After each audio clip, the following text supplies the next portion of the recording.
Thanks so much for joining us on our off-grid journey. Be sure to like, subscribe, and set up those notifications. And for more tutorials, podcasts, and updates, head over to offgridbnb.com.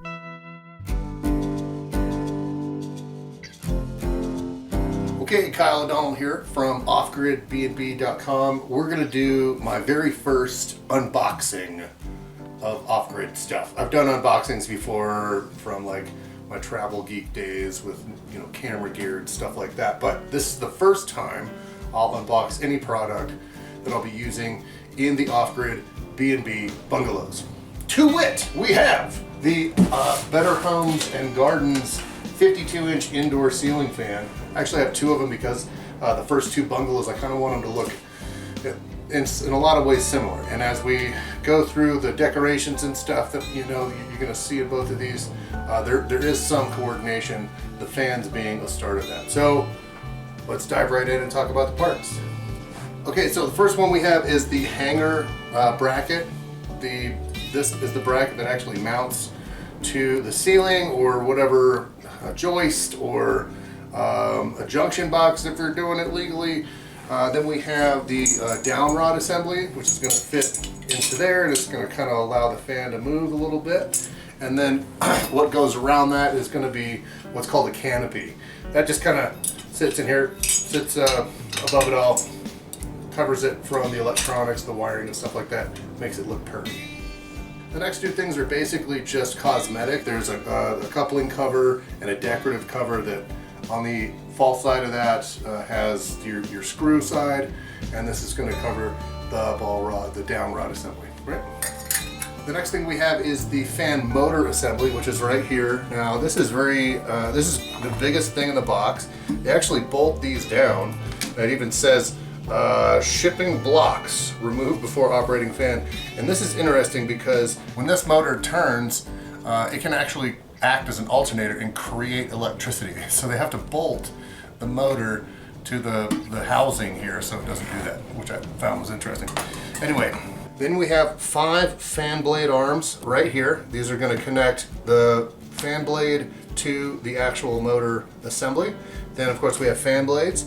These are dual colored, one's gray and one's brown. And over here we have the switch assembly, and in normal cases, it's usually just a single bulb. I wanted 3 bulbs for this room because the stain that I put on the walls really drinks up the light. So this is for reverse and forward. It has all your wiring ready to go in there. This one has 3 glass shades to go over the actual lights themselves. Now, this model did come with 3 LED bulbs. They're 6 watts, so they're not super powerful, but I won't be using these. I'll be using more powerful ones that I bought separately. And of course, the last thing we have are the screws to hold the blade arms on, the blades to the blade arms. There's a pull chain with a little fob at the end, kind of classy. And then of course the wire connectors that keep the wires from touching other metal inside the housing. Now mine was the Better Homes and Gardens. I wish that I could say that I chose this one because I have a trusted history with the company. I'm sure they make great stuff. I'm not trying to upsell them or downplay them, but I bought these because there were 2 identical ones and I wanted them to look similar between the bungalows. You can get these for about $99 a piece in Walmart, Home Depot, the big box stores. I've seen them as low as $89 on Amazon, and I'm sure you can find them in wholesalers for a little bit cheaper than that.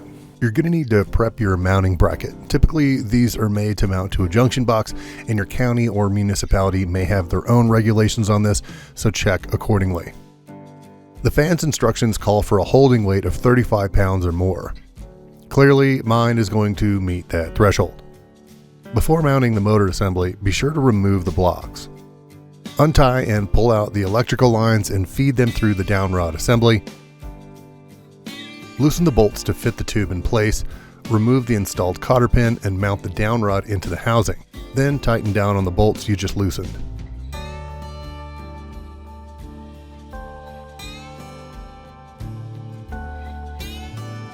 Once that's ready, mount your hanger.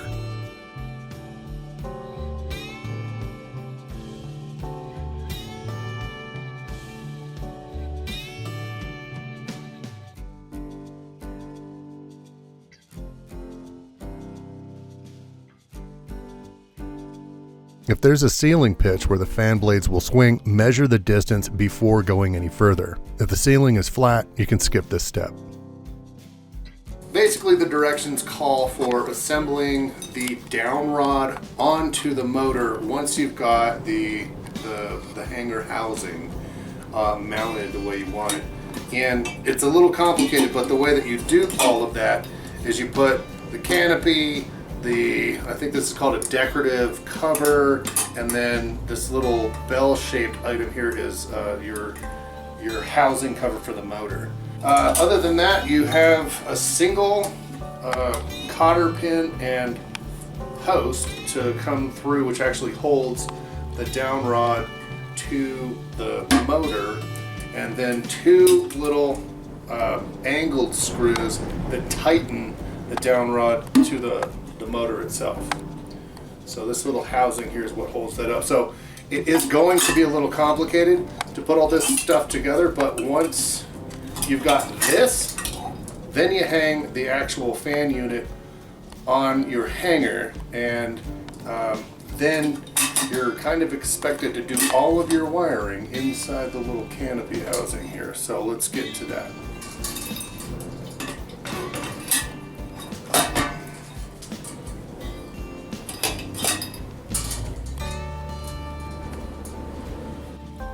So here is the canopy, the bell-shaped canopy here that's going to eventually mount up against the hanger. Nothing is connected right now to my input power, my line.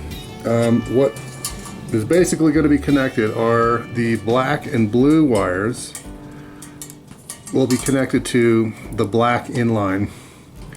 White will be connected to white. And then basically everything else, the green here, the green on this other one, and I could even probably take my ground wire from the line in and post it right on, and screw it right onto one of these posts where these are grounded anyway. So that's all going to be ground. So I'm going to try to wire that all up so that it fits inside this canopy housing, and my fan will effectively be mounted. And then all will be left will be the blades, which get mounted down here. So here they are coupled. Obviously you can see the coupler is attaching the white to the white. The blue and black from the fan are attached to the black from the inline. And of course the green, two green lines are attached to the ground there. And I've wrapped them around this way and this way so that the neutral line and the hot line are as far away from each other as possible, and that there's no way for any of these plastic connectors to reveal the end of the lines. Well, you don't have to worry this one too much since it's shielded. It's unshielded anyway, but you really just want to make sure that these are solid. Have a nice strong screw down on the copper line itself, and then I'll be mounting that up there, putting my little faux cover up there, and then we'll put the fans on. Okay, so before you put on your little decorative coupler, or your neck here, this little guy that's supposed to connect, you're gonna back these guys out just a little bit so that the canopy can pop in and tighten down on those. As you can see here, it's just barely, as the screw comes out, there's a flat part that will actually connect to this guy, but the thinner part of that screw, you can't really see it because I've put it up there and held it in place so that I could shoot the video here. There's two of these, and so what we're going to do is we're going to find the open screw section of that one, and the flat part will now come in handy as we try and find that drop-in section, which is really friggin' hard to do with not only just one hand, but my left hand. So let's see if I can do this. Take this guy, and on that guy. There we go. And then just pop it right in there. Pops right into place. And now you have what at least looks like a finished ceiling fan base. So at this point you're going to find the color the side of the blade that you want to use. In this case, I'm going to use brown. There's a gray one that I'm going to try out in the Route 66 room, but this one is the Southwest room. I figured the brown would be a little bit better for that.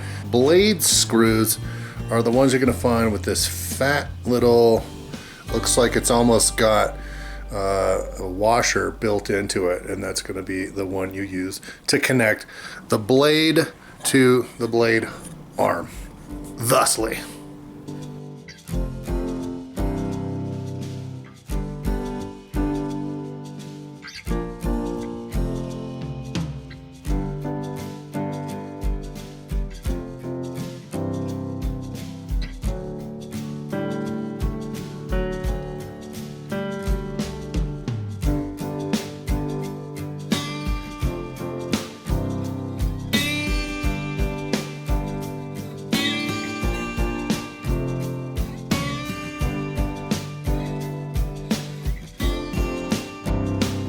All right, so the last thing there is to do in hanging this fan, there's a couple of them left. These little holes here in the switch housing are going to be screwed into by screws that are already up there. So as you're finishing putting the fan arms onto the motor, you're gonna loosen those screws so they'll be nice and easy as soon as you put this up there, because like all that time you got your hands kind of like above you, you're using those muscles, so it kind of wears you out. Second to that is you're gonna want to loosen these screws as well, because what these are gonna do, not take them out but loosen them. They're gonna put your glass shade in there, but when they come semi-assembled from the factory, they won't actually fit down there. So you're going to want to unscrew those before you head up the ladder and finish the fan, so that it'll be a nice, quick, easy job.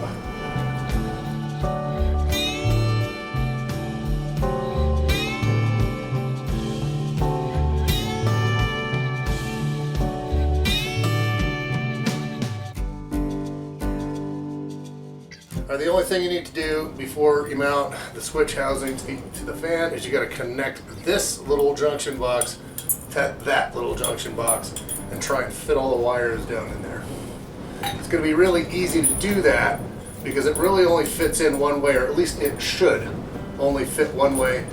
Just as kind of like an idiot guard, they have letters and color coordinated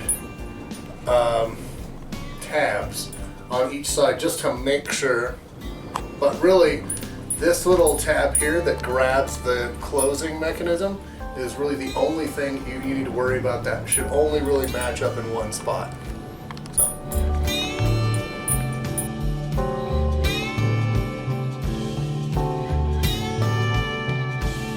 Next, you'll mount the lights, which requires loosening the 3 outer screws, sliding the shade into place, and then tightening them back down. Hand tighten these only. Don't over tighten or you will break the glass. It should just be snug when you're done. And also, you'll want to come back after a few months of use to make sure that they haven't wiggled loose again.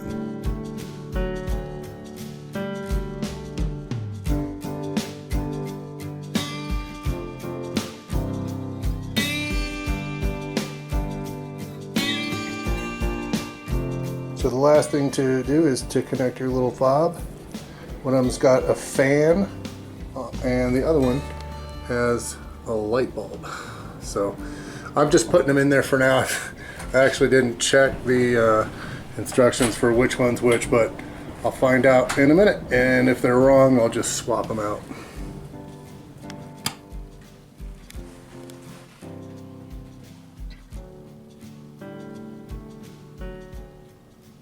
That's my fade out shot right there.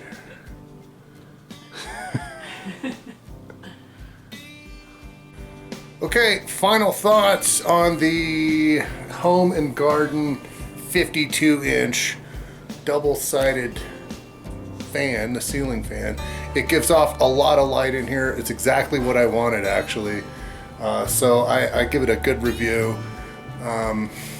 it's really, it actually looks solid as it's spinning. There's no wobble, there's no flickering in the lights, there's no, I mean, the wiring is solid, so I wouldn't expect that anyway, but at the end of the day, like, that's kind of what you want. I had a nice solid foundation. I could literally hang from it.